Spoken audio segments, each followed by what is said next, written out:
హరే కృష్ణ మాతాజీ. మన గ్రూప్ లో ఎంతమంది ఉన్నారు మాతాజీ?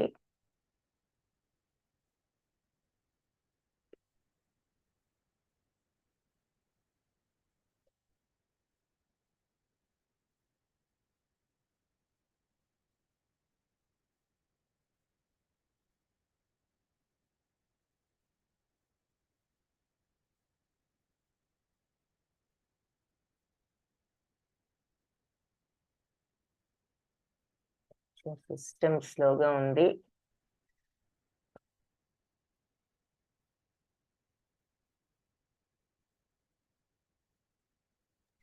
హరే కృష్ణ మాతాజీ. 28 28 రిజిస్ట్రేషన్ తక్కువ ఉంది.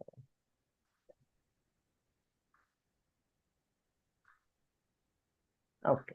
ఇస్కాన్ బెంగళూరు వారి 18 రోజుల గీతా క్లాస్ లో మొట్టమొదటి రోజు అందరికీ కూడా స్వాగతం. ఈ రోజు భగవద్గీత 18 రోజుల క్లాస్ లో మొట్టమొదటి అధ్యాయమైన అర్జున విషాద యోగం చూద్దాము. మొట్టమొదటిగా ప్రార్థనలతో ప్రారంభిద్దాము. అర్జున విషాద యోగం చూద్దాం.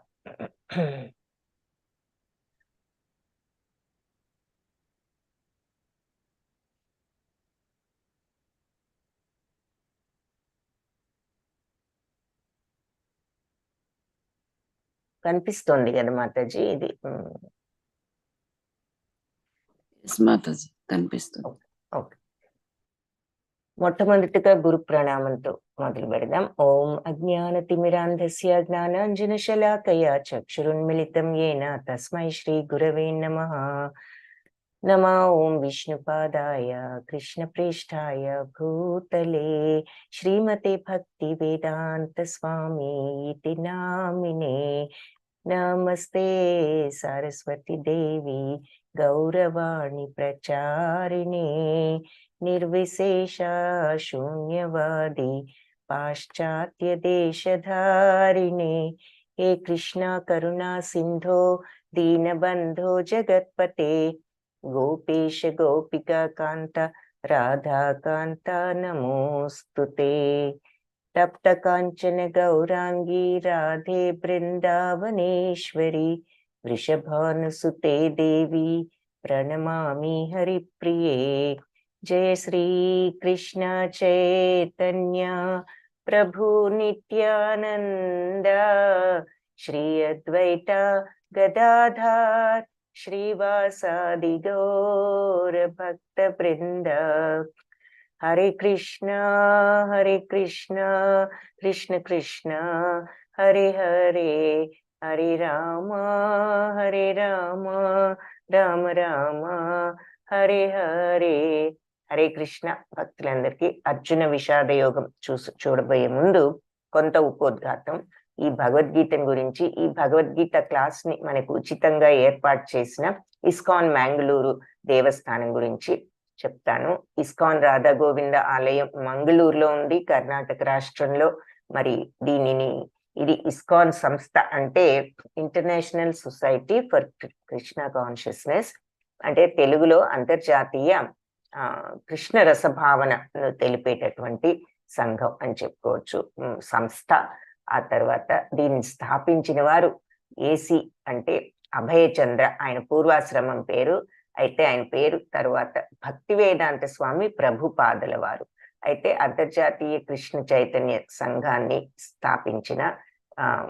స్థాపించిన గురువు ఈ ఏసీ ప్రభుపాద, భక్తి వేదాంత స్వామి ప్రభుపాద. ఆయన సంస్థాపకాచార్యులు, ఇంగ్లీష్ లో ఫౌండర్ ఆచార్య అని అంటూ ఉంటారు.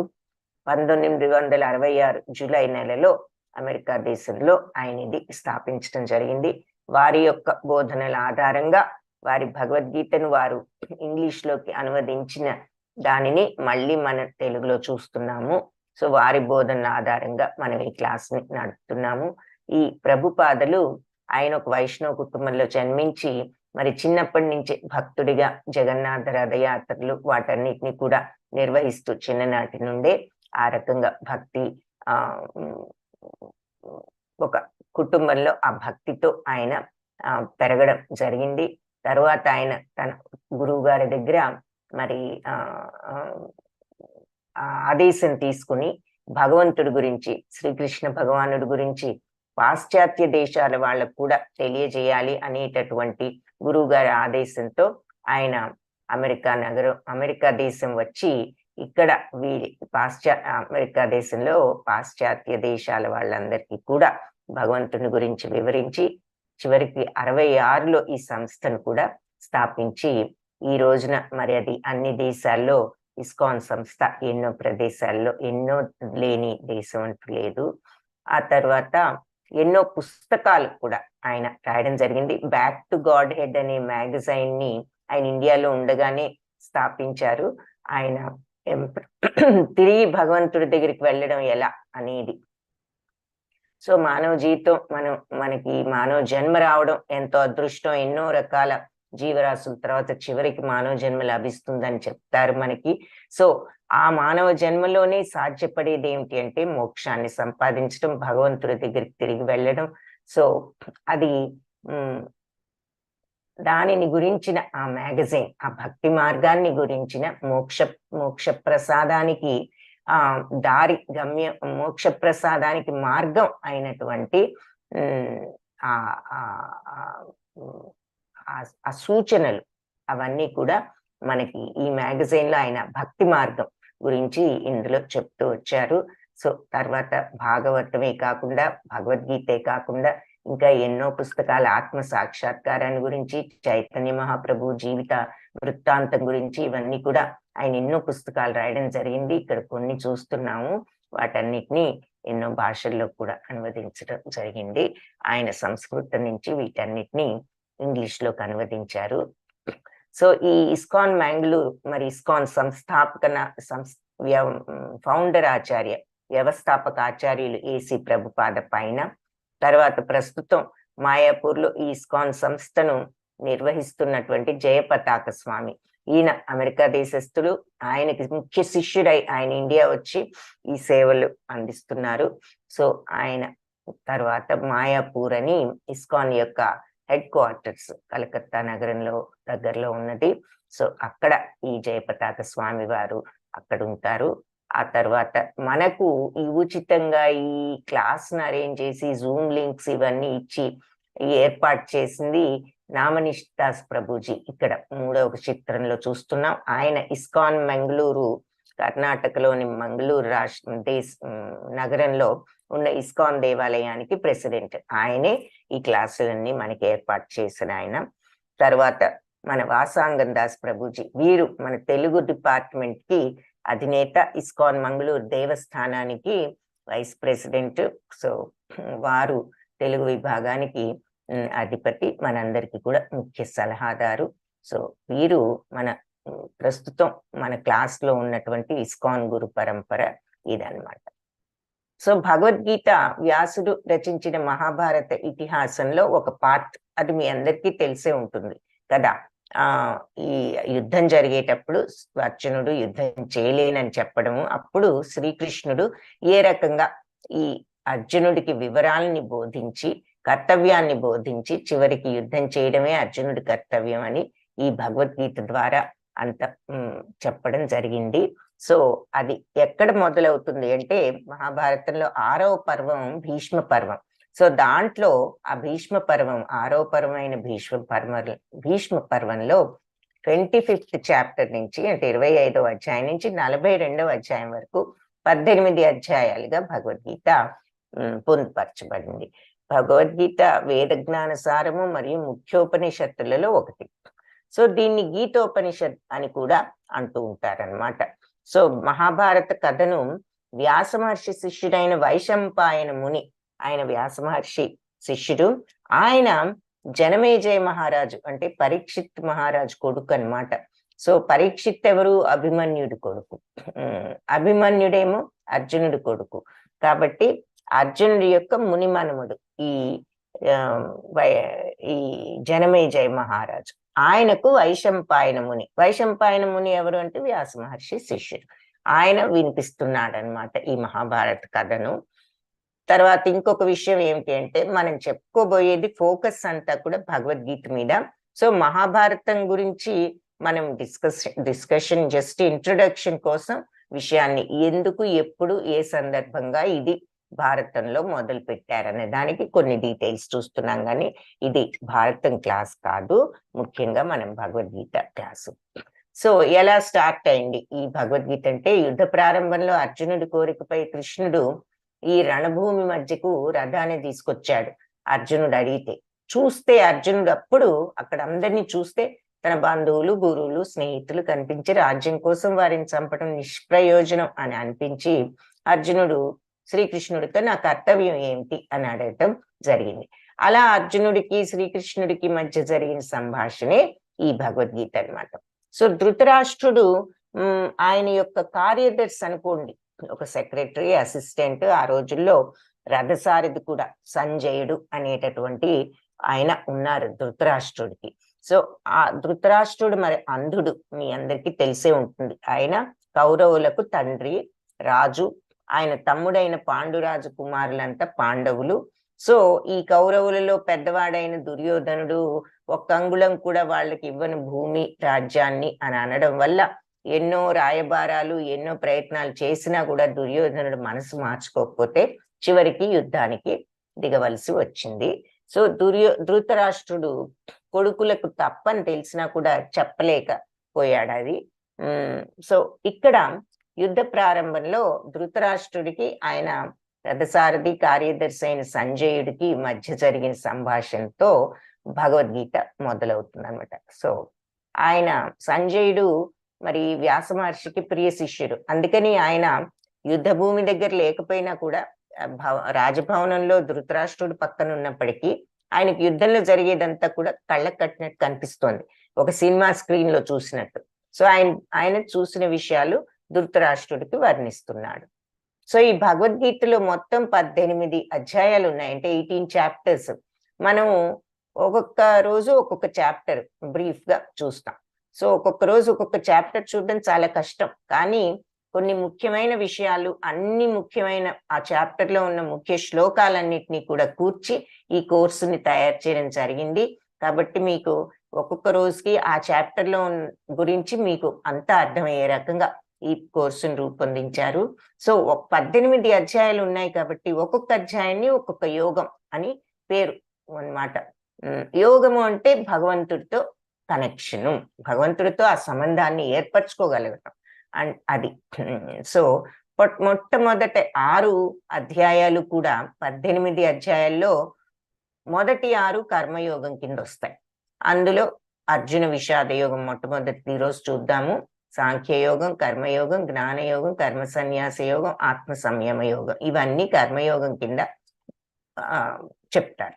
రెండవది 7 నుంచి 12 నెక్స్ట్ 6 అధ్యాయాలు కూడా భక్తి యోగం కింద వస్తాయి. దాంట్లో జ్ఞాన విజ్ఞాన యోగం, అక్షర పరబ్రహ్మ యోగం, రాజవిద్య రాజగుహ్య యోగం, విభూతి యోగం, విశ్వరూప సందర్శన యోగం, భక్తి యోగం, ఇవన్నీ కూడా రెండవ పార్ట్ అన్నమాట, 6.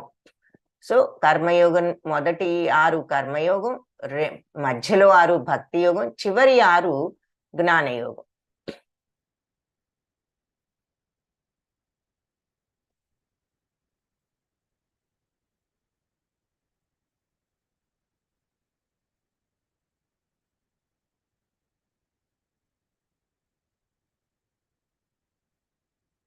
ఒక్క నిమిషం, ఇది కొంచెం ఈరోజు సిస్టమ్ కొద్దిగా స్లోగా ఉంది.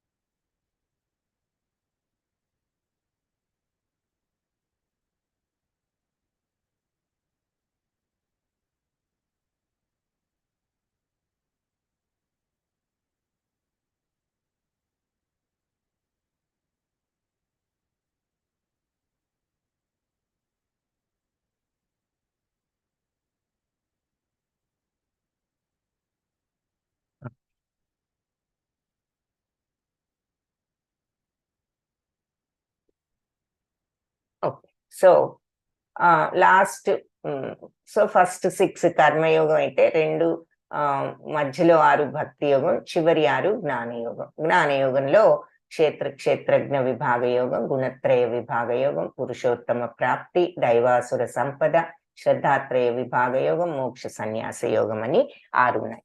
సో ఇవన్నీ కూడా చాలా చాలా రోజువారీగా మనకి జీవితం ఎలా గడపాలి అనే విషయాన్ని భగవద్గీత మనకు అర్థం చేస్తుంది.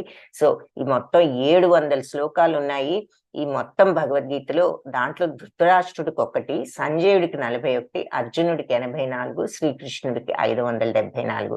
కాబట్టి ఎక్కువ భాగం శ్రీకృష్ణుడి నోటి నుంచే వచ్చింది కాబట్టి దీనికి భగవద్గీత, ఆ భగవంతుడి నోటి నుంచి వచ్చిన ఆయన పాటగా దీనికి పేరు వచ్చిందనమాట. సో ఈ గీత మహత్యం గురించి మరి శంకరాచార్యుల వారు కూడా వివరించారు. ఏమిటో ఒక్కసారి చూద్దాం. అసలు ఈ గీత మహత్యం ఏమిటి అన్నది మనకి. అథ గీతా మహాత్మ్యా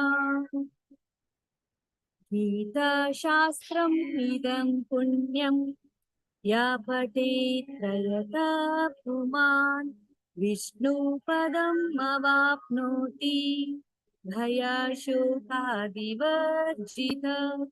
గీతాధ్యాయనశీలస్య ప్రాణాయామ.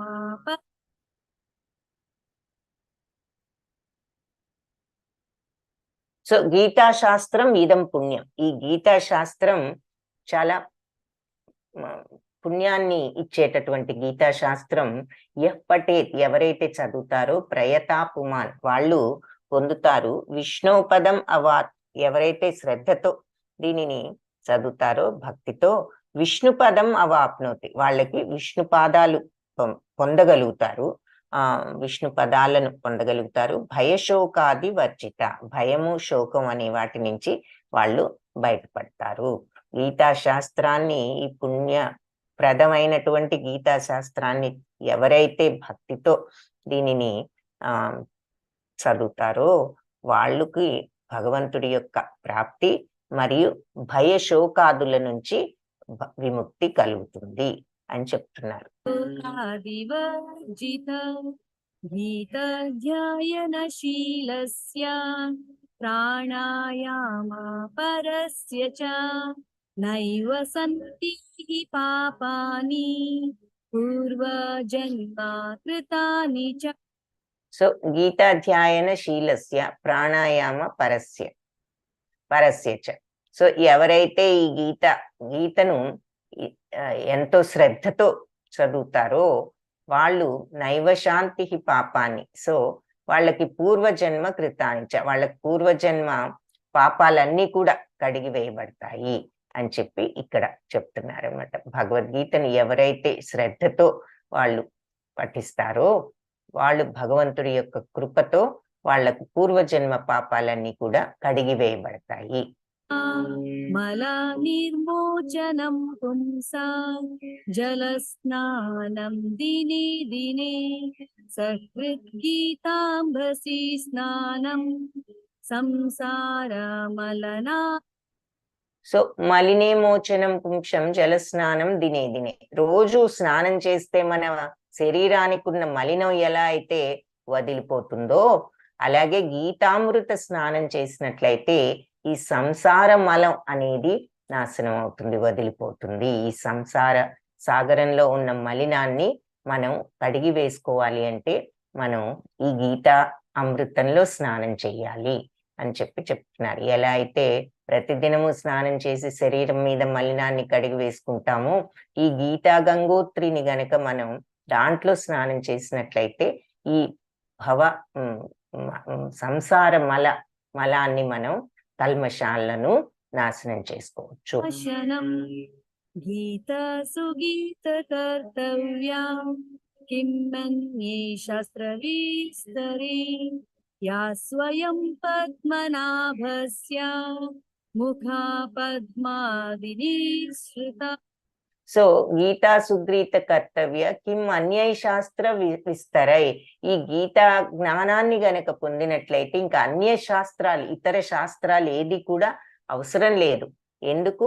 స్వయం పద్మనాభస్య, ఇది స్వయంగా పద్మనాభుడి యొక్క ముఖ పద్మ వినిశ్రిత, ఆయన నోటి నుంచే వచ్చినటువంటి గీతం కాబట్టి ఇది విన్నామంటే పద్మనాభుడి నోటి నుంచి వెలువడినటువంటి గీతామృతాన్ని వింటే ఇంకా వేరే శాస్త్రాలేమి అక్కర్లేదు అని చెప్పి ఇక్కడ చెప్తున్నారు అనమాట ఈ శ్లోకం. కొంచెం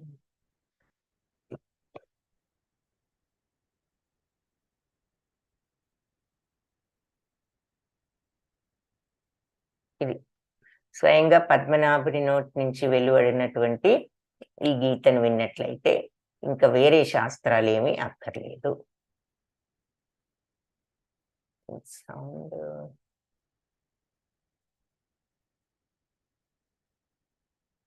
విష్ణోర్వక్త్రాద్వినిసృతం గీతా గంగోదకం పీత్వా పునర్జన్మ న విద్య. ఓకే. సో భారతామృత సర్వస్వం విష్ణు వక్త్రద్ వినిశ్రితం. ఈ విష్ణు నోటి నుంచి వచ్చినటువంటి ఈ గీతా గంగోదకాన్ని గనక పీత్వ తాగినట్లయితే, గీతా తీర్థాన్ని గనక మనం తాగినట్లయితే పునర్జన్మ న విద్యతే, ఇక పునర్జన్మ అనేది ఉండదు. సో ఇప్పుడు అది అని చెప్పి చెప్తున్నారు అనమాట. ఈ దివ్య పవిత్రమైనటువంటి గీతామృతాన్ని ఎవరైతే వింటారో, అంటే భగవంతుడి యొక్క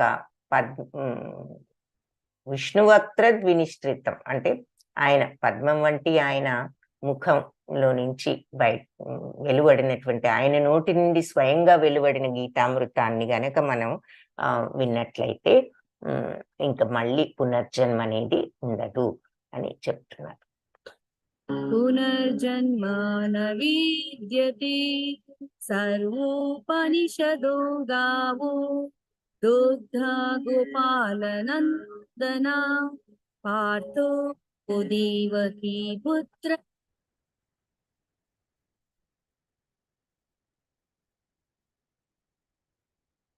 పుత్రగీత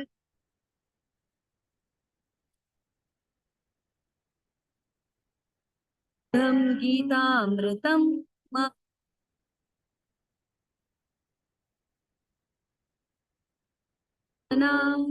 పార్థో వత్స సుధీర్భోక్తా దుగ్ధం గీతామృతం మహా. సో ఈ శ్లోకంలో సర్వోపనిషదో గావో అంటే సర్వ ఉపనిషత్తులన్నీ కూడా ఒక గోవు అని మనం అనుకున్నట్లయితే, దోగ్ధ గోపాలనందనుడు, ఈ గోపాలనందనుడు ఆ పాలు తీసేటటువంటి వాడు. పార్థోవత్స సుధీర్భోక్త, పార్థుడు అంటే అర్జునుడు, మిగిలిన భక్తులందరూ కూడా వినేవాళ్ళు. దుగ్ధం గీతామృతం మహం, వాళ్ళంతా కూడా ఆ పాలను స్వీకరించే వాళ్ళు అని చెప్పి చెప్తున్నారు. అంటే గోవు నుంచి పాలను ఎలా అయితే ఈ అందరూ దూడలు అందరూ కూడా స్వీకరిస్తాయో, ఆ రకంగా ఈ ఉపనిషత్తు అనేటటువంటి సర్వ ఉపనిషత్తుల సారం అన్నమాట ఈ గోవు అని. సర్వ ఉపనిషత్తులు కూడా ఒక్క గోవులో ఉన్నాయి అనుకున్నట్లే, ఒక గోవుగా చూసినట్లయితే దాని యొక్క సారం అంటే ఆ పాలు తీసుకున్న అర్జునుడు గాని విన్న భక్తులు గాని వాళ్లకు ఈ గీతామృతాన్ని వాళ్ళు తెలుసుకోగలుగుతారు అని చెప్పి చెప్తున్నారు. అంటే సర్వ ఉపనిషత్తుల సారాన్ని భగవంతుడు మనకు ఇలా అందిస్తున్నారు అని అర్థం అన్నమాట. అర్జునుడి ద్వారా మనబోటి వాళ్ళం కూడా ఈ సర్వోపనిషత్తుల సారాన్ని భగవంతుడి నోటి నుండి స్వయంగా ఆ సారాన్ని మనం అందుకుంటున్నాము. గీతామృతం మహా ఏకం శాస్త్రం దేవకీ పుత్ర గీతం ఏకో దేవో దేవకీ పుత్ర ఏవా ఏకో మంత్రస్తస్య నామాని యాని కర్మాప్యేకం తస్య దేవస్య సేవ. సో ఏకం శాస్త్రం దేవకీ పుత్ర గీతం, ఒకే ఒక శాస్త్రం ఏమిటి? దేవకీ పుత్రుడైన ఈ శ్రీకృష్ణుడి గీతమైన భగవద్గీత, అదే మనకు కావాల్సిన శాస్త్రం. ఇది తెలుసుకుంటే ఇంకే శాస్త్రాలు అవసరం లేదు అని ఇందులో చెప్తున్నారు. ఏకో దేవో దేవకీ పుత్ర ఏవ, ఒకే ఒక దైవం ఎవరు అంటే ఆ దేవకీ పుత్రుడైన శ్రీకృష్ణ భగవానుడు. ఏకో మంత్రస్తస్య నామాని యాని, ఒకే ఒక మంత్రం ఏమిటి అంటే ఆయన నామమే మంత్రము. కర్మాపి ఏకం తస్య దేవస్య సేవ, ఒకే ఒక కర్మ, మనం చేయవలసిన పని ఏమిటి అంటే ఆ భగవంతుడి యొక్క సేవ అని చెప్పి ఈ శ్లోకంలో చెప్తున్నారు. అది ఈ గీతా మహత్యం గురించి శంకరాచార్యుల వారు చెప్పినటువంటి విషయం అన్నమాట ఇది. ఓకే, సో ఇప్పుడు క్లాసు మనం స్టార్ట్ చేయొచ్చు. మొట్టమొదట అంటే శ్లోకాసు చూడడం ప్రారంభిద్దాము. సో గీతా మహత్యం కూడా చూసాము. అర్జున విషాద యోగము.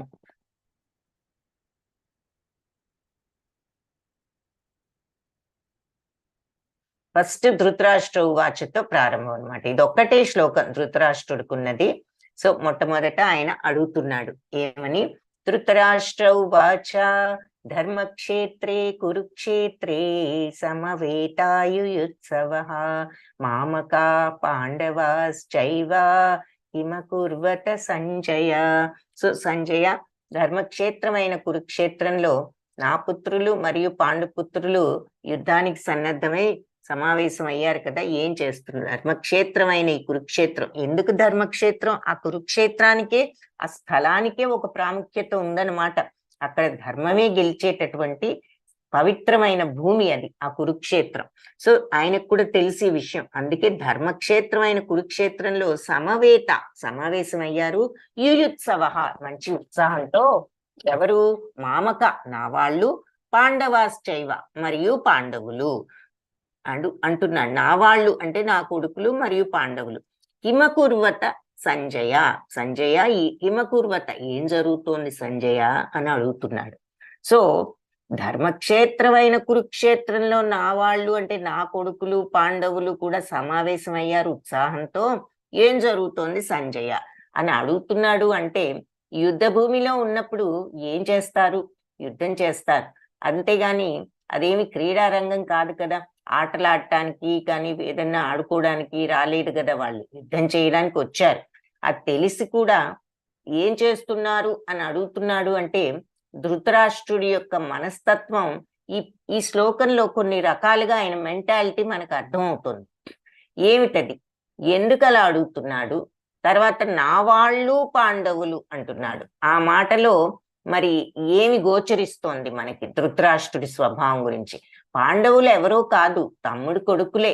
అయినప్పటికీ కూడా మరి నా వాళ్ళు పాండవులు అంటున్నారు. అంతేగాని నా తమ్ముడు పిల్లలు అన్న మాట మనకు అక్కడ ఆ భావం కనపడడం లేదు, ఆ మాట వినపడడం లేదు. కాబట్టి ఏమి అర్థమవుతుంది? ఎవరైనా చెప్పగలిగితే చాట్ బాక్స్ లో టైప్ చేయొచ్చు. ధృతరాష్ట్రుడి యొక్క స్వభావం మనకి ఏ రకంగా వ్యక్తం అవుతుంది ఈ శ్లోకం ద్వారా.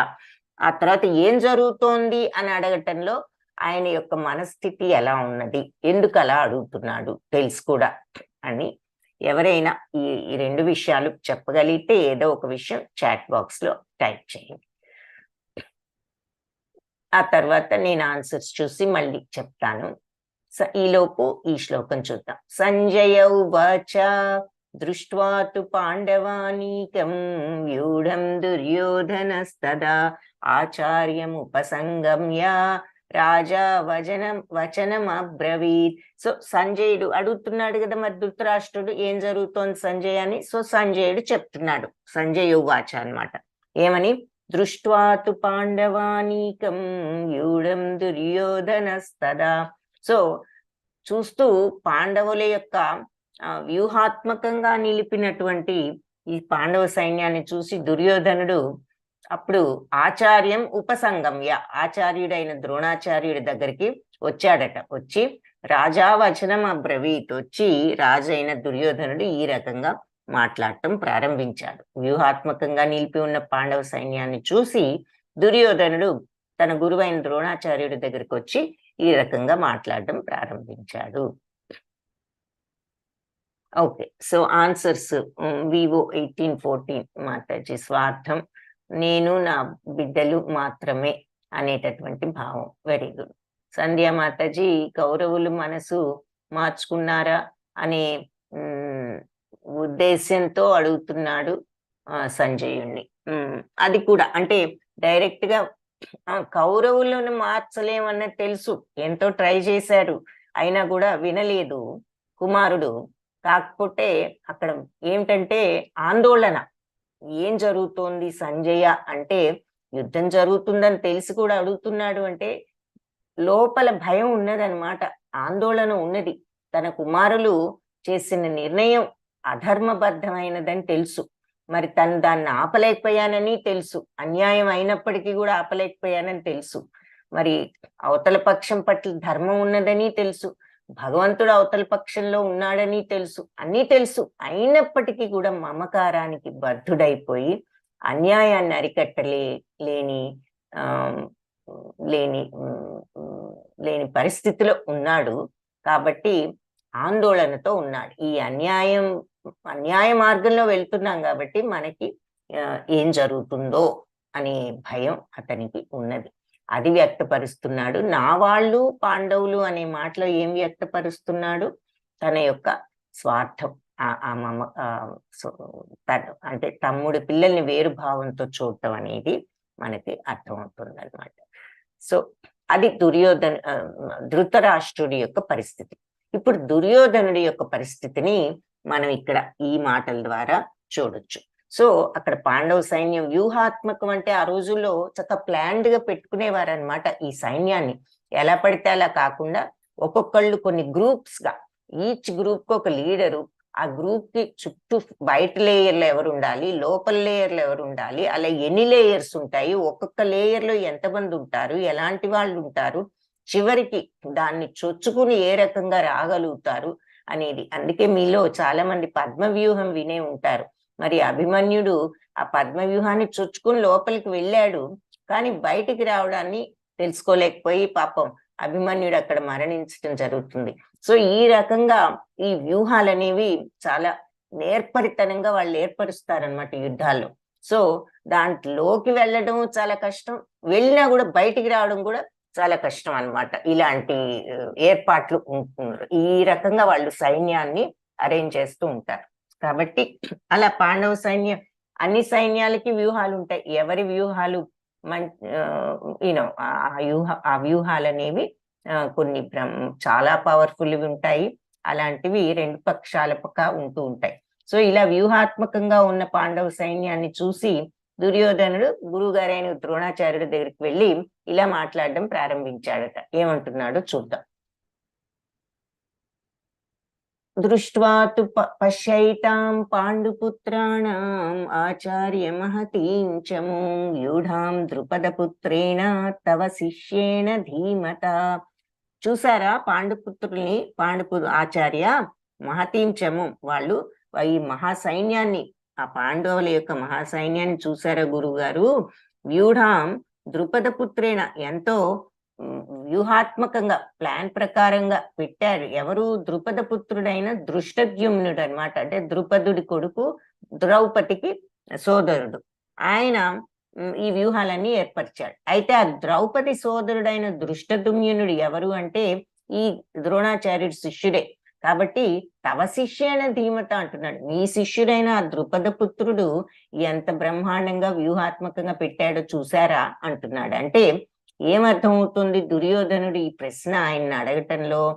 మనకి ఎవరైనా చెప్పగలిగితే చాట్ బాక్స్ లో టైప్ చేయండి. దుర్యోధనుడు ఈ ప్రశ్న అడగటంలో అర్థం ఏమిటి? ఇంకా దుర్యోధనుడి స్థితి ఎలా ఉందో ఈ నెక్స్ట్ శ్లోకంలో కూడా చూస్తున్నాం. ఏమంటున్నాడు? ఈ పాండవుల సైన్యంలో ఎంతో ధైర్య సాహసవంతులు, అస్త్ర విద్యా నిపుణులు, శౌర్యంలో భీమార్జున సమానులు ఉన్నారు. సాత్యకి, విరాటుడు, ద్రుపదుడు, దృష్టకేతు, చేకితానుడు, కాశీరాజు, కురుజిత్తు, కుంతిభోజుడు, శైభ్యుడు, యుధామన్యుడు, ఉత్తమౌజుడు, అభిమన్యుడు, ఉప పాండవులు, వీళ్ళంతా కూడా మహారథులే, చాలా గొప్ప వీరులే, వీళ్ళంతా ఉన్నారు అని చెప్తున్నాడు. ఇక్కడ గురువుగారితో చెప్తున్నాడు. ఇవన్నీ ద్రోణాచార్యుడికి తెలియదా? ఆయనకంటే నేర్పించిందే ఆయన వీళ్ళందరికీ విద్య, ఆయనకు అన్నీ తెలుసు. అయినా ఎందుకు గురువుగారి దగ్గర ఇవన్నీ చెప్తున్నాడు? అది ఎవరైనా చెప్పగలిగితే చాట్ బాక్స్ లో టైప్ చేయండి. అస్మాకం తు విశిష్టాయే తాన్ని బోధాద్విజోత్తమ నాయకా మమ సైన్యస్య సంజ్ఞార్థం తాన్ బ్రవీమితే. సో బ్రాహ్మణోత్తమ, ఇక మన సైన్యంలో ఉన్న నాయకులు, సుప్రసిద్ధులైన వాళ్ళ గురించి కూడా మీకు చెప్తాను. ఇప్పటి వరకు వాళ్ళ సైన్యంలో వాళ్ళ గురించి చెప్పాడు కదా, ఇప్పుడు మన వాళ్ళలో ప్రసిద్ధులు ఎవరో చెప్తాను. సో దీన్ని బట్టి దుర్యోధనుడి మనస్థితి ఏమిటో తెలుస్తోంది. కాబట్టి ఏమిటన్నది మీకు అర్థమైతే ఎవరైనా చాట్ బాక్స్ లో టైప్ చేయండి, లేదంటే నేను ఒక నెక్స్ట్ శ్లోకం తర్వాత చెప్తాను. సో దుర్యోధనుడు ఇంకా ఏమంటున్నాడు, వాళ్ళ పక్ష వీరుల పేర్లన్నీ చెప్పి ఇప్పుడు మన పక్షాన ఉన్న వీరుల పేర్లు కూడా చెప్తాను వినండి అంటున్నాడు. పాపం ద్రోణాచార్యుడికి ఇవన్నీ వినాల్సిన అవసరం లేదు, ఆయనకి తెలుసు, తెలియని విషయం ఏమీ లేదు ఆయనకి. అయినప్పటికీ ఇవన్నీ ఎందుకు చెప్తున్నాడు అంటే, మన పక్షాన ఉన్న వీరులు ఎవరో చెప్తాను వినండి. మీరున్నారు, భీష్ముడున్నాడు, భీష్మ పితామహుడు, కర్ణుడు, కృపాచార్యుడు, అశ్వత్థామ, వికర్ణుడు, సోమదత్తుడు పుత్రుడైన భూరిశ్రవుడు. ఇలాంటి వాళ్ళు ఎలాంటి వాళ్ళు అంటే యుద్ధంలో ఎప్పుడూ విజయాన్ని సాధించే వాళ్ళే వీళ్ళు. ఓడిపోవడం అనేది తెలియని వాళ్ళు. నా కోసం ప్రాణాలు అర్పించడానికి సిద్ధపడిన వీరులు ఇంకా చాలా మంది ఉన్నారు. వాళ్ళంతా కూడా వాళ్ళ శస్త్రాస్త్రాలతో ఎన్నో యుద్ధ విద్యల్లో నిపుణులు. అలాంటి వాళ్ళు ఉన్నారు. మన సైనిక బలం ఉన్నదంటే అపరిమితమైనది. భీష్మ పితామహుడిచే మనం రక్షింపబడుతున్నాం. అంటే భీష్ముడు వీళ్ళ సైన్యానికి సేనాధిపతి అన్నమాట. అవతల పాండవుల సైన్యానికి భీముడు సేనాధిపతి. కాబట్టి మనమేమో భీష్ముడు లాంటి గొప్ప వ్యక్తితో సైన్యాధిపతిగా ఉన్నాం. అవతల వాళ్ళకి భీముడు ఉన్నాడు, కానీ వాళ్ళ సైన్యం కూడా పరిమితం, లిమిటెడ్. మనది అన్లిమిటెడ్, అపరిమితం, పెద్ద సైన్యం ఉంది మనకు. మీరందరూ కూడా సైన్యం యొక్క సేనా వ్యూహంలో మీ మీ స్థానాల వద్దకు వెళ్ళి వ్యూహాత్మకంగా ఉన్న మన సైన్యంలో మీ మీ ప్లేసుల్లోకి వెళ్ళి మన భీష్మ పితామహుడికి పూర్తి రక్షణ ఇవ్వండి, సపోర్టు ఇవ్వండి అని చెప్తున్నాడు అనమాట. అవన్నీ కూడా ద్రోణాచార్యుడికి తెలియక ఆయన నేర్పించిందే ఆయన అందరికీ. కానీ ఇవన్నీ చెప్తున్నాడు అంటే వాళ్ళని చూసారా, ద్రుపద పుత్రుని చూసారా, మీ శిష్యుడే కదా, ఎంత బాగా పెట్టాడో. ఆ తర్వాత వాళ్ళ పక్షాన చాలా మంది వీరులు ఉన్నారని, మన పక్షాన కూడా వీరులు ఉన్నారు, మీరు వీళ్ళంతా అని చెప్తున్నాడు. సో దీనిని బట్టి అతని స్థితి, మనస్థితి ఎలా ఉంది అంటే ఆన్సర్స్ చూద్దాము. బలం బలగాలు చెక్ చేసుకుంటున్నారు అని వివో మాతాజీ అంటున్నారు. పాండవ సైన్యానికి ఎంత శక్తి? పాండవ సైన్యాన్ని చూసి కలవరపడ్డాడనమాట. అక్కడున్న వీరులను చూసి కొంచెం భయపడటం జరుగుతోంది దుర్యోధనుడు. సరే, బలాబలాలు ఎలాగూ తేల్చుకుంటారు, కానీ అక్కడి మనస్థితి ఏమిటంటే, చూడగానే చూడండి, మీరు నేర్పించిన దీంతో అతనే మీ పట్లకి రావటానికి రెడీ అయ్యాడు, ద్రుపద పుత్రుడు, మీరు నేర్పించిన విద్యతో. కాబట్టి ఎక్కడైనా ద్రోణాచార్యుడు పాండవ పక్షపాతంతో ఏమైనా సరిగ్గా ఆయన తన విద్యను ప్రదర్శించడేమో అనే అనుమానంతో మీ మీదే ఎదురు తిరగడానికి మీరు నేర్పించిన వాళ్ళు రెడీగా ఉన్నారు అన్న విషయాన్ని ఆయన గుర్తు చేయడం. తర్వాత వాణి తిరుమల సెల్ఫ్ బోస్ట్ అది ఉంది, గొప్పలు చెప్పుకోవడం అనేది. కానీ ఇక్కడ ఆందోళన కూడా ఉంది ఆ వీరులందరినీ చూసేసరికి. కానీ వెంటనే ఏం చెప్పుకుంటున్నాడు, తనని తనే సమాధాన పరుచుకుంటున్నాడు. మన వైపు ఉన్నారు, మనకి చాలా పెద్ద సైన్యం ఉంది, వాళ్ళది ఇంత లేదు, వాళ్ళది పరిమితం, మనది అపరిమిత సైన్యం. మీలాంటి గొప్ప గొప్ప వీరులు ఎంతో మంది నా కోసం ప్రాణత్యాగం చేయటానికి రెడీ అయిన యుద్ధంలో ఓటమి నెరుగని వీరులు మనలో ఉన్నారని తనే మళ్ళీ గుర్తు చేసుకుంటున్నాడు అనమాట. పాండవ సైన్యం ఎంత గొప్పది అనేది చూశాడు, కరెక్ట్. అలాగే న్యాయం ఎటు ఉందో కూడా తెలుసుకోవాలి అని. న్యాయం ఎటు ఉందో అతనికి, దుర్యోధనుడికి ఎప్పుడు న్యాయం మీద దృష్టి లేదు, అతనికి ఎంతసేపు బలాబలాల దృష్టి ఎక్కువ. అయితే ఈ తీరా అక్కడ ఉన్న వీరుల్ని చూసేసరికి కలవరపడటం జరిగి కొంచెం ద్రోణాచార్యుడి దగ్గరికి వచ్చి ఈ మాటలన్నీ అన్నాడనమాట. తర్వాత మీరు పక్షపాతం చూపించవలసిన అవసరం లేదు, మీరు నేర్పిన విద్యతో మీ మీదే యుద్ధం చేయడానికి వీళ్ళంతా రెడీగా ఉన్నారు అని చెప్తున్నాడు. సో ఆ రకంగా ఆయనకి ఏదైనా డౌట్స్ ఉన్నా కూడా క్లియర్ చేయాలని. తర్వాత వాళ్ళ వైపు ఉన్న వీరులందరినీ చూసి కలవరపడినా మన వైపు ఇంకా గొప్ప వీరులు ఉన్నారు, పెద్ద సైన్యం ఉంది అని తనే చెప్పుకుంటూ మనందరం భీష్మ పితామహుడికి రక్షణ ఇవ్వాలి అని చెప్పి ఆయనకు గుర్తు చేయడం జరిగిందనమాట, ఒక రాజుగా మళ్ళీ. అప్పుడు ఇదంతా చూసేసరికి మరి దుర్యోధనుడు కొంచెం కలవర పొందాడు అనేది అనిపిస్తోంది. కాబట్టి అప్పుడు భీష్మ పితామహుడు ఏం చేశాడంటే, కురువంశ మహాపరాక్రమవంతుడు వృద్ధ పితామహుడైన భీష్ముడు దుర్యోధనుడు కొంచెం ఉత్సాహం కలిగించాలనే ఉద్దేశంతో సింహగర్జనలాగా ఒక పెద్ద శంఖాన్ని గట్టిగా పూరించాడు, తన శంఖాన్ని. ఆ వెంటనే ఇటు శంఖాలు, అంటే యుద్ధ ప్రారంభంలో అందరూ శంఖాన్ని ఈ లీడర్స్ సేనాపతులు ఊదుతారు.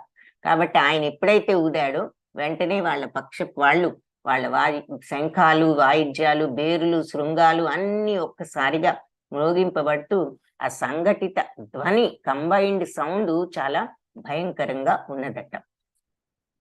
అప్పుడు తతశ్వేతైర్హయైర్యుక్తే మహతి స్యందనే స్థితౌ మాధవ పాండవశ్చైవ దివ్యౌ శంఖౌ ప్రదద్మతు. సో అప్పుడు శ్వేతైర్హయైర్యుక్తే, తెల్లని గుర్రాలు ఉన్న రథంలో కూర్చుని, రథంలో కూర్చుని స్యందనే స్థితం, ఇద్దరు కూడా ఎవరు, మాధవ పాండవశ్చైవ, మాధవుడు మరియు పాండవుడు అయిన అర్జునుడు దివ్య శంఖౌ ప్రదద్మతు, వాళ్ళ దివ్య శంఖాలను పూరించారు. సో ఇది ఎప్పుడైతే భీష్ముడు పూరించాడో తెల్లని గుర్రాలతో ఉన్న మహారథంలో కూర్చున్న పాండవుడు మరి అర్జునుడు, శ్రీకృష్ణుడు ఇద్దరు కూడా వాళ్ళ దివ్య శంఖాలను పూరించారు అంటున్నారు. సో ఈ దివ్య రథం ఏమిటి అంటే, ఈ రథాన్ని ఇచ్చినది అగ్నిదేవుడు వీళ్ళకు, అర్జునుడికి. సో ఆయన రక్షించినప్పుడు ఆ వన దహనంలో అగ్నిదేవుని రక్షించినప్పుడు ఆయన కృతజ్ఞతతో ఈ గొప్ప రథాన్ని అర్జునుడికి ఇవ్వడం. ఆ రథం పైన కపిరాజు, జెండాపై కపిరాజు, హనుమంతుడి యొక్క జెండా ఉంటుంది ఆ రథం మీద. సో తెల్లని గుర్రాలు ఉన్న ఆ గొప్ప రథంలో వీళ్ళిద్దరూ ఉండి వాళ్ళ శంఖాలను పూరించారు. ఏమిటి వాళ్ళ శంఖాల పేర్లు? శ్రీకృష్ణుడిది పాంచజన్యం, అర్జునుడిది దేవదత్తం. సో ఆ రెండు వాళ్ళు ఊదారు. ఆ తర్వాత భీముడు పౌండ్రకాన్ని ఊదాడు, ఆయన శంఖం పేరు పౌండ్రకం. ధర్మరాజేమో అనంత విజయం, నకుల సహదేవులు సుఘోష మణిపుష్పకాలను పూరించారు. అలాగే కాశీరాజు శిఖండి, ధృష్టద్యుమ్నుడు, విరాటుడు, సాత్యకి, ద్రుపదుడు, ఉపపాండవులు, అభిమన్యుడు, ఈ వీరులంతా కూడా వాళ్ళ శంఖాలను అన్ని వైపులా ఊదారు అని చెప్తున్నారు. ఈ యుద్ధ ప్రారంభ శంఖనాదాలు ఎలా ఉన్నాయో వర్ణిస్తున్నారు ఇక్కడ. సఘోషోధాత్తరాష్ట్రాణం హృదయాని వ్యదారయత్ నభశ్చ పృథివీం చైవ తుములోభ్యనునాదయన్. ఆ శంఖధ్వనులు ఘోష ధృతరాష్ట్ర కుమారుల హృదయాలను వ్యధ చెందేటట్లు చేశాయట, భయపెట్టాయి. సో అది భూమి, నభశ్చ పృథివీం చైవ తుములోభ్యనునాదయన్, ఆ నాదాలు భూమి ఆకాశాలను దద్దరిల్ల చేసేటట్లు ఉన్న ఆ శబ్దాలు ధృతరాష్ట్ర కుమారుల హృదయాలను వ్యధ చెందేటట్లు చేశాయి అని చెప్తున్నారు. ఇక్కడ రెండు సైన్యాలు, మరి శ్రీకృష్ణుడు కొంచెం అవతల సైన్యం దగ్గరికి వెళ్ళి రథం పెట్టమని అడగటం, ఆయన తీసుకువెళ్ళడం, అక్కడ అర్జునుడు అందరినీ చూడటం మనం ఇక్కడ చూస్తున్నాం. అధవ్యవస్థితాన్ దృష్ట్వా ధార్తరాష్ట్రాన్ కపిధ్వజః ప్రవృత్తే శస్త్ర సంపాతే ధనురుద్యమ్య పాండవః ఋషికేశం తదా వాక్యం ఇదమాహ మహీపతే. అప్పుడు అలా రథాన్ని వ్యవస్థితాన్ దృష్ట్వా, రథంలో కూర్చుని ధార్తరాష్ట్రాన్ కపిధ్వజః, సో ధృతరాష్ట్ర పుత్రులందరినీ చూసి ప్రవృత్తే శస్త్ర సంపాతే, గాంధీవాన్ని ఎత్తిపెట్టి ధనురుద్యమ్య పాండవ, ఈ అర్జునుడు జెండాపై హనుమంతుడు ఉన్నటువంటి ఈ రథంలో గాంధీవాన్ని ఎత్తిపెట్టి, గాంధీవం అంటే ఆయన యొక్క ధనస్సు, అర్జునుడి యొక్క ధనస్సు పేరు గాంధీవం. ఆ గాంధీవాన్ని ఎత్తిపెట్టి యుద్ధ సన్నద్ధులై ఉన్న దుర్యోధనాదులందరినీ చూసి శ్రీకృష్ణుడితో ఇలా అన్నాడట. అర్జున ఉవాచ సేనయోరుభయోర్मध्ये రథం స్థాపయ మే అచ్యుత యావదేతాన్ నిరీక్షేహం యోద్ధుకామానవస్థితాన్ కైర్మయా సహ యోద్ధవ్యం అస్మిన్ రణసముద్యమే. సో రెండు సైన్యాలు, ఉభయ సైన్యాల మధ్యలో రథం స్థాపయమే అచ్యుత. అచ్యుత అంటే శ్రీకృష్ణుడి పేరు. చ్యుతుడు కానివాడు అంటే నాశనం లేనివాడు భగవంతుడు అని అచ్యుత అనే పేరు. సో ఆ అచ్యుత రెండు సైన్యాల మధ్యలో ఈ రథాన్ని తీసుకువెళ్ళి స్థాపించు, అంటే రథాన్ని తీసుకువెళ్ళి పెట్టు. యావదేతాన్ నిరీక్షేహం యోద్ధు కామానవస్థితాన్, ఎవరితో నేను యుద్ధం చెయ్యాలో ఒకసారి చూస్తాను. కైర్మయా సహ యోద్ధవ్యం అస్మిన్ రణ సముద్యమే. సో ఎవరెవరితో యుద్ధం చేయాలో నేను ఒకసారి చూస్తాను ఈ రెండు సైన్యాల మధ్యలో తీసుకువెళ్ళి కొంచెం రథాన్ని నిలుపు అని అంటున్నాడు. అంటే దుర్యోధనుడు సైన్యాన్ని చూశాడు ధృతరాష్ట్రుల్ది, కొంచెం దగ్గరికి తీసుకువెళ్ళు, అసలు ఎవరెవరు ఎక్కడున్నారో ఒకసారి చూస్తాను అని అన్నాడు. రెండింటి మధ్యలోకి తీసుకువెళ్ళి పెట్టు చూస్తానంటే అని అన్నాడు. సంజయుడు చెప్తున్నాడు ఇప్పుడు ఇక్కడ. సంజయ ఉవాచ ఏవముక్తో హృషీకేశో గుడాకేశేన భారత సేనయోర్మధ్యే స్థాపయిత్వా రథోత్తమం భీష్మద్రోణ ప్రముఖతః సర్వేషాం చ మహీక్షితాం ఉవాచ పార్థ పశ్యైతాన్ సమవేతాన్ కురునితి. సో సంజయుడు చెప్తున్నాడు అన్నమాట. అర్జునుడు అడిగాడు కదా, రెండు సైన్యాల మధ్యలో తీసుకువెళ్ళి పెట్టు, ఎవరెవరు ఉన్నారో ఒకసారి చూస్తాను, యుద్ధం స్టార్ట్ చేయాలి కదా, ఎవరితో చేయాలి ఏంటో చూద్దాము అని.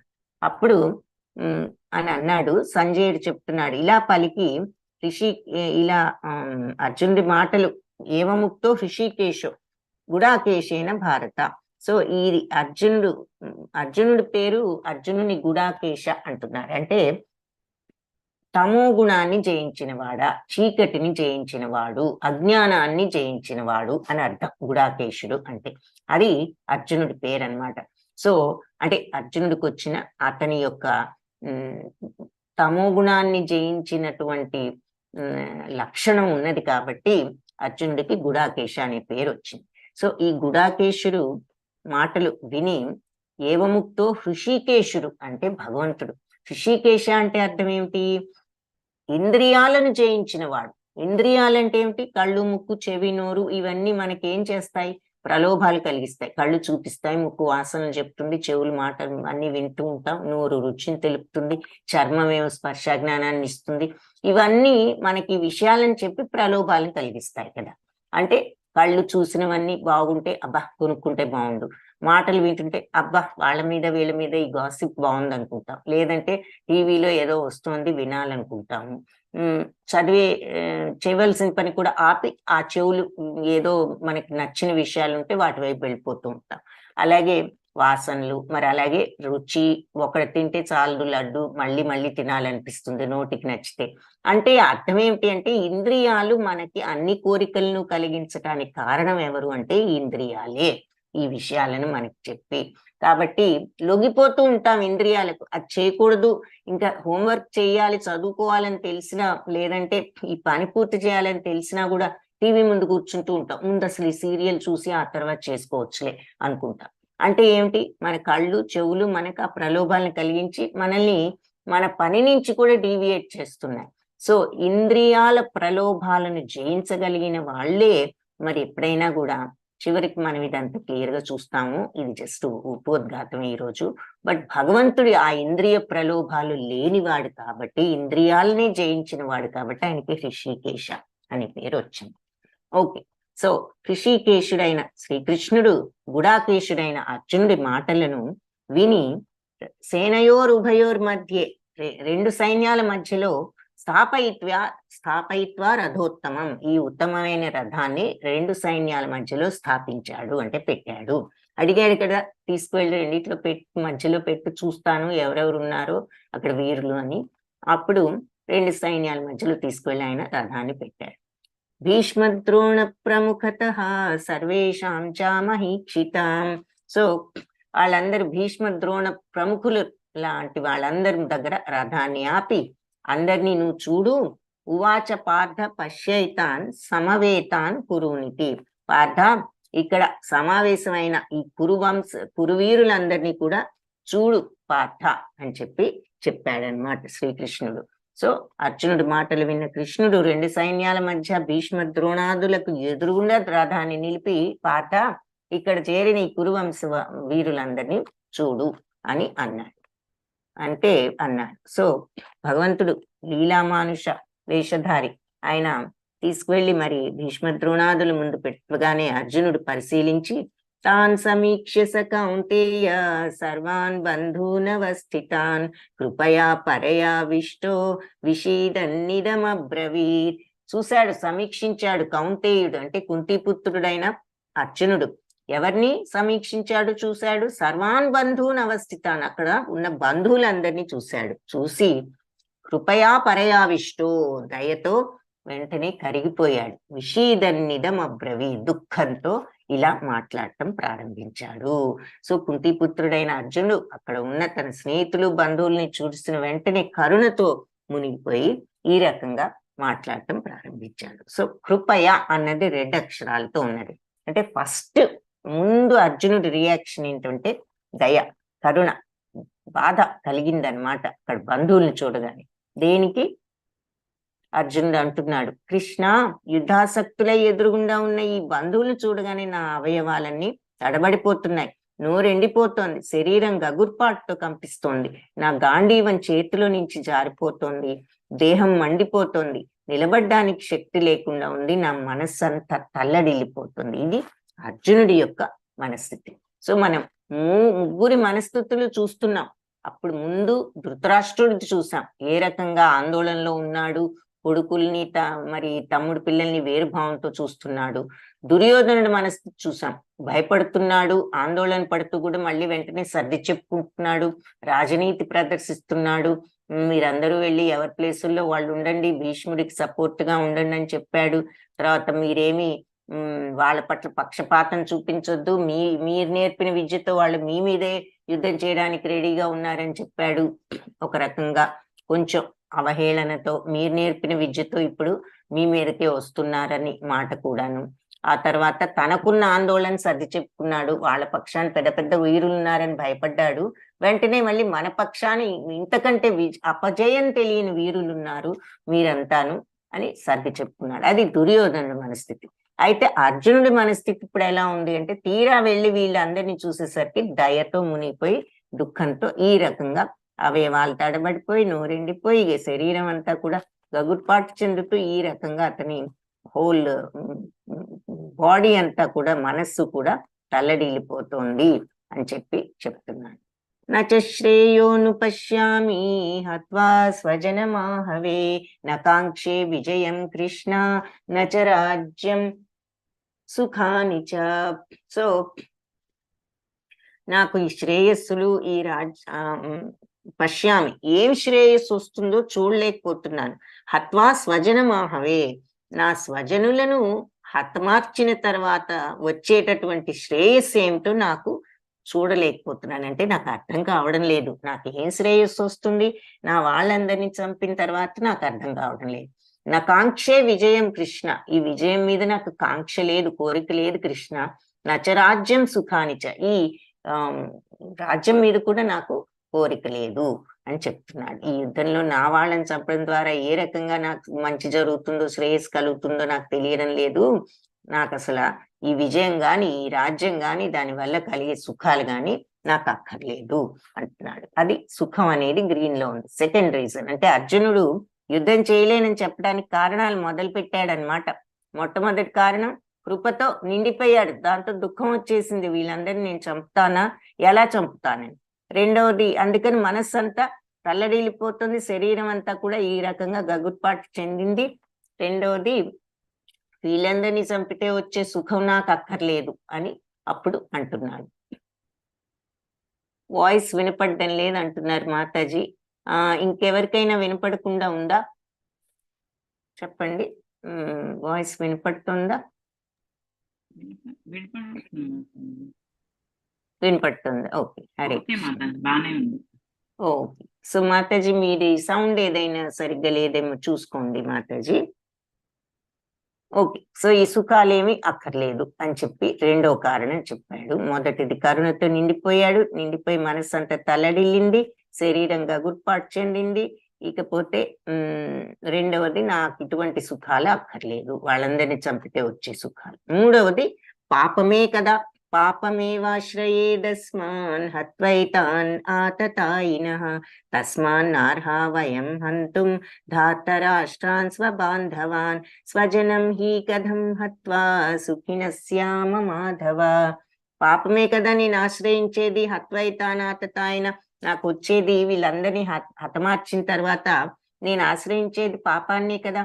తస్మాన్నార్హా వయం హంతుం, నా వాళ్ళందరినీ హతమార్చిన తర్వాత ధాతరాష్ట్రాన్ స్వబాంధవాన్, ఈ బంధువులైన ధృతరాష్ట్రపుత్రులను హతమార్చిన తర్వాత మరి నాకు వచ్చేది ఏమిటి ఇంకా?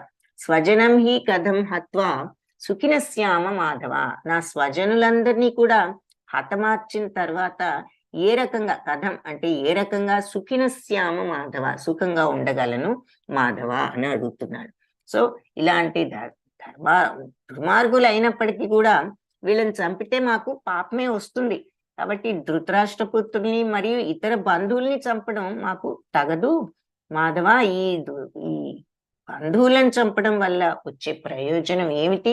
వాళ్ళని చంపి మేము ఏ రకంగా సుఖంగా ఉండగలము అని అడుగుతున్నారు. సో పాపం అన్నది మూడో కారణం. మొట్టమొదటి కరుణ, ఆ కృప, ఆ తర్వాత మరి సుఖం అక్కర్లేదు, ఇటువంటి అందరినీ చంపితే వచ్చే సుఖాలు అక్కర్లేదు అంటున్నాడు. తర్వాత మరి పాపమే కదా వచ్చేదని మూడో కారణం చెప్పాడు. ఇంకా ఏమంటున్నాడు? రాజ్యకాంక్ష పరులైన ఈ కౌరవులు వంశనాశనం, మిత్రదోహం ఇలాంటి వాటి వల్ల వచ్చేటటువంటి పాపాలను, పాతకాలను వాళ్ళు గ్రహించలేకపోతున్నారు నిజమే, కానీ జనార్దన ఈ వంశక్షయ వల్ల వచ్చేటటువంటి దోషాన్ని బాగా తెలిసిన మనమైనా ఆ పాపం నుంచి తప్పుకోవచ్చు కదా అని అడుగుతున్నాడు అన్నమాట. వాళ్ళకి ఎలాగూ తెలియదు ఈ దుర్మార్గులకు, మనకి పాపపుణ్యాలు తెలిసిన మనమైనా ఈ వంశాలన్నీ నాశనం అయిపోతాయి కదా యుద్ధం ద్వారా, ఆ దోషం ఏమిటో మనకు తెలుసు కాబట్టి మనమైనా దీని నుంచి తప్పుకోవచ్చు కదా. తర్వాత నాలుగో రీజన్, అందుకని కులక్షయ అంటే వంశనాశనం జరుగుతుంది. కులక్షయే ప్రణశ్యంతి కులధర్మ సనాతన, ధర్మే నష్టం కులం కృత్స్నం అధర్మోభిభవ అచ్యుత. కులక్షయ ప్రణశ్యంతి, కుల ధర్మాలన్నీ కూడా నశిస్తాయి. మరి సనాతన కుల ధర్మాలు అంటే ఎప్పటి నుంచో మనకి సనాతనంగా వచ్చే ఈ ధర్మాలు, కులాలు, కుల ధర్మాలన్నీ కూడా నశించిపోతాయి. ధర్మం నష్టపోతుంది అంటే ధర్మం పోతుంది. కులం కృత్స్నం, మరి కుల ధర్మాలన్నీ కూడా నశించిపోతాయి. అధర్మో అభిభవ ఉచ్యతే, అధర్మం పుట్టి పెరిగిపోతుంది అని చెప్తున్నారు. సో ఈ వంశనాశనం ద్వారా ఎన్నో కులధర్మాలు, ప్రాచీన కుల ధర్మాలన్నీ కూడా నశించిపోతాయి. కులధర్మాలు నశించితే మరి ఏమవుతుంది? వంశం అంతటా కూడా అధర్మం అలుముకుంటుంది అని చెప్తున్నారు. ఇకంటే పెద్దవాళ్ళు పోయినప్పుడు మరి ఈ యుద్ధంలో తండ్రులున్నారు, తాతలున్నారు, కొడుకులున్నారు, భర్తలున్నారు. వీళ్ళు పోయినప్పుడు ఆ కుటుంబాలన్నీ ఎవరు చెప్పేవాళ్ళు లేక, పెద్దవాళ్ళు లేక ఏమైపోతాయి అని, దాంతో ధర్మం పోయి అధర్మం అలుముకుంటుంది అని చెప్తున్నారు. సో ఇక్కడ మరి ఈ రోజుల్లో మనకు అర్థమయ్యే విధంగా చూపిస్తున్నారు ఈ విపరీతమైనటువంటి ప్రవర్తనను. ఏ రకంగా మరి వీళ్ళంతా ఉంటున్నారు, తింటున్నారు, అలవాట్లు ఇవన్నీ కూడా చెడు అలవాట్లు డెవలప్ అవుతాయి అనడానికి నిదర్శనంగా ఈ చిత్రాన్ని ఒకటి చూపిస్తున్నారు. యది మామ ప్రతీకారం శస్త్రం శస్త్రపాణయః ధార్తరాష్ట్రారణాన్యుస్తన్మే క్షేమతరం భవేత్. నిరాయుధుడును ప్రతీకారం చేయని వాడిని అయిన నన్ను ఆయుధాలు ధరించిన ధృతరాష్ట్రులు యుద్ధభూమిలో గనక వధించారే అనుకో, అది నాకు మంచిదే. నేను యుద్ధం చేయలేను, ఆయుధాలు ఇక పట్టలేను వాళ్ళ మీద. మరి వాళ్ళు అయినా సరే నన్ను చంపారే అనుకో, చంపితే పర్వాలేదు, నాకు అది మంచిదే అంటున్నాడు. సో ఈ మాటలన్నీ అర్జునుడు అన్నాడు కదా. సంజయుడు ఇప్పుడు మళ్ళీ ఎక్స్ప్లెయిన్ చేస్తున్నాడు అనమాట దుర్యోధనుడికి.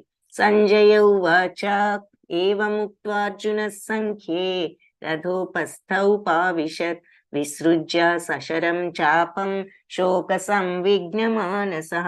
సో ఈ రకంగా పలికి అర్జునుడు రథోపస్థ ఉపావిశత్ అంటే రథంలో కూర్చుండిపోయాడు. ఎలా? విసృజ్య సశరం చాపం, ఈ శస్త్రాలు అస్త్రాలు అన్ని కూడా వదిలిపెట్టేసి పక్కన పెట్టేసి కూర్చుండిపోయాడు. ఎలా? శోక సంవిఘ్న మానసః, మహా దుఃఖ సాగరంలో మునిగిపోయి దుఃఖంతో నిండిపోయిన మనస్సుతో ఈ అస్త్రాలను శస్త్రాలను అన్ని పక్కన పడేసి ఇక రథంలో దుఃఖంగా కూర్చుండిపోయాడు. యుద్ధ భూమిలో అర్జునుడు ఈ రకంగా మాట్లాడి ధనుర్బాణాలను పక్కన పెట్టేసి మనస్సు దుఃఖంతో మునిగిపోగా రథంలో కూర్చున్నాడు అని ఇక్కడ మనకి చిత్రంలో కూడా చూస్తున్నాం. వదిలిపెట్టి ఆయన దుఃఖంతో రథంలో కూర్చోవడం, అది సంజయుడు వివరిస్తున్నాడు. ఇక్కడ అర్జునుడు యుద్ధం చేయలేను అని చెప్పిన ఈ కారణాలు మళ్ళీ ఒకసారి చూద్దాం. మొదట కరుణతో నిండిపోయాడు. కృపయా పరయా విష్టో అన్నది మనం చూసాం ఇక్కడ. కృపయా పరయా విష్టో అంటే కృపతో నిండిపోయాడు. రెండవది మరి ఈ రాజ్య సుఖాలు నాకు అక్కర్లేదు అంటున్నాడు. నా స్వజనులను చంపితే వచ్చే సుఖాలు, నాకు ఈ విజయాలు వద్దు, రాజ్యం వద్దు, ఈ సుఖాలు వద్దు అని చెప్పేసి రెండో కారణం చెప్పాడు. మూడవది పాపభీతి, అంటే వాళ్ళని చంపితే వచ్చేది, స్వజనులను చంపితే వచ్చేది పాపమే కదా, పాపాన్ని ఆశ్రయిస్తాం, కాబట్టి ఆ పాపం ఎందుకు మనం చేయడం అంటున్నాడు. వంశనాశనం, మరి అందరినీ చంపేస్తే వంశాలు, ఫ్యామిలీస్ అన్ని కూడా నాశనం అయిపోతాయి, చెప్పేవాళ్ళు లేక, పెద్దవాళ్ళు లేక. కాబట్టి ఆ వంశక్షయ, కులక్షయ జరుగుతుంది, కాబట్టి చేయలేనంటున్నాడు. ఐదవ కారణం అనిశ్చయత. ఈ అన్ని రీజన్స్ తో ఏం చెయ్యాలో తెలియని తికమకలో, అనిశ్చయ పరిస్థితిలో ఉన్నాడు, కన్ఫ్యూజ్డ్ స్టేట్. అది నెక్స్ట్ చాప్టర్ లో ఫస్ట్ అన్నమాట. సో ఈ అధ్యాయంలో మనం తెలుసుకోవాల్సింది ఏమిటంటే, మరి జీవితంలో ఎలాంటి సందేహం కలిగినా ప్రామాణికమైన గురువును, భగవద్గీతను ఆశ్రయించాలి అని చెప్పి. సో అర్జునుడు ఆ రకంగా మరి భగవంతుణ్ణి నెక్స్ట్ చాప్టర్ లో అడగటం మనం చూస్తాము. ఇక్కడ మనం ఈ ముగ్గురి యొక్క మనస్తత్వాలు చూసాం. సో ధర్మక్షేత్రే కురుక్షేత్రే, మొదటి శ్లోకంలో ధృతరాష్ట్రుడు అంటున్నాడు కదా, మామకా పాండవక అంటే నా వాళ్ళు పాండవులని వేరు భావాన్ని ప్రదర్శించాడు. ఇక్కడ ఆ వేరు భావాన్ని ఈ రకంగా మనకి చెప్తున్నారు. ఇప్పుడు పాలు ఉన్నాయనుకోండి, అన్ని కూడా పాలల్లో మిక్స్ అయి ఉన్నాయి. ఏది? నీరును, మరి దాంట్లో ఉన్నటువంటి క్రీమ్ అన్ని కూడా, వెన్న. ఆ పాలని విరిచేసామే అనుకోండి, అంటే ఈ ద్వేషభావంతో గాని, ఈ స్వార్థ భావంతో గాని, ఈ మంచితనాన్ని మనం విరిచేసినప్పుడు ఏమవుతుంది? సెపరేషన్, న్యాయము అన్యాయము, అధర్మము ధర్మము రెండు కూడా సెపరేట్ అయిపోతాయి మనం ఆలోచనలతో ఉన్నట్లయితే. అప్పుడు మరి ఈ నీరంతా కూడా పోతే చివరికి ఈ మంచి అనేది చక్కటి స్వీట్ లాగా తయారవుతుంది అనేది మనకి ఇక్కడ చూపిస్తున్నారు. తన అర్థం ఏమిటి అంటే, తప్పు మార్గంలో వెళ్ళినప్పుడు అధర్మం ఎప్పుడు కూడా వెళ్ళిపోతుంది, ధర్మం ఎప్పుడు కూడా నిలుస్తుంది అని చెప్పి మనకి ఇక్కడ అర్థమవుతుంది. సో ఏదైనా చెడు జరిగిందంటే ఆ పాలు విరిగిపోతాయి, విరిగిపోయినప్పుడు ఎలాగూ ఆ నీరు పోతుంది, ఆ మిగిలినది మరి మనం అది చివరికి వర్ధిల్లింది ఒక మంచి స్వీట్ గా. అలాగే న్యాయాన్యాయాలు కూడా అంతే. ఏదైనా కూడా మరి అన్యాయం అనేది వచ్చినప్పుడు ఆ అన్యాయం వల్ల వచ్చే అధర్మం ఎప్పుడు కూడా ఓడిపోవలసిందే, ధర్మమే చివరికి ఎప్పటికైనా వర్ధిల్లేది అనేది ఇక్కడ చూస్తున్నాము. ఆ తర్వాత ఇంకొక ముఖ్యమైన విషయం ఏమిటి అంటే, మరి ఈ ముగ్గురి యొక్క మనస్థితిని కూడా మనం చూసాము. ఏమిటి అంటే మరి ధృతరాష్ట్రుడు ఆందోళనతో ఉండటం, ఈ స్వార్థ భావంతో. ఆ తర్వాత ఏమో మరి కిందేమో దుర్యోధనుడు చూస్తున్నాం, కోపము, భయము, ఇవన్నీ ఉన్నాయి, స్వార్థము. దుర్యోధనుడు వాళ్ళ సైన్యం మీరే కదా, చూడండి ఎంత బాగా నేర్పించారు, ఇప్పుడు వాళ్ళు మన మీదే, మీ మీదే పోటీగా ఇవన్నీ వాళ్ళు వ్యూహాలు ఏర్పరిచారు అని కోపము. ఆ తర్వాత వాళ్ళ వైపు వీళ్ళున్నారు, వాళ్ళున్నారు, వీళ్ళని, సరేలే మన పక్క కూడా కొంతమంది ఉన్నారని మళ్ళీ సర్ది చెప్పుకోవడం. అలా దుర్యోధనుడి భయాందోళనలు ఇక్కడ చూస్తున్నాము. ఇక్కడ అర్జునుడు ఎలా ఉన్నాడు? అర్జునుడేమో బంధువులందరినీ చూసి, ఈ బంధువులను చంపితే నాకు పాపము, ముందు దయభావంతో దుఃఖం వచ్చింది, ఈ సుఖాలు నాకు అక్కర్లేదు, వాళ్ళందరినీ చంపితే వచ్చే సుఖాలు అంటున్నాడు, నాకు పాపమే కదా వచ్చేది, వంశాలు నాశనం అయిపోతాయి అంటున్నాడు. అది అర్జునుడి స్థితి. సో ఒకే పరిస్థితిలో ఈ ముగ్గురు యొక్క రియాక్షన్స్ ఎలా ఉన్నాయో మనం ఇక్కడ చూడటం జరిగింది ఈ చాప్టర్ లో. సో చివరికి మనం తెలుసుకుంది ఏమిటి అంటే, అంత గొప్ప వీరుడైన అర్జునుడు కూడా ఏం చెయ్యాలో తెలియని స్థితిలో చివరికి తను ఒక ప్రామాణికమైన గురువును గాని, భగవద్గీతను గాని ఆశ్రయించాలి అనేది మనం ఇక్కడ చూసాము. నెక్స్ట్ చాప్టర్ లో అతను ఏ రకంగా భగవంతుణ్ణి ఆశ్రయం చేసి అడిగిన విషయం చూస్తాం. సో అది ఈరోజు మనం నేర్చుకున్నది. వాంఛాకల్పతరుభ్యశ్చ కృపా సింధుభ్య ఏవ చ పతితానాం పావనేభ్యో వైష్ణవేభ్యో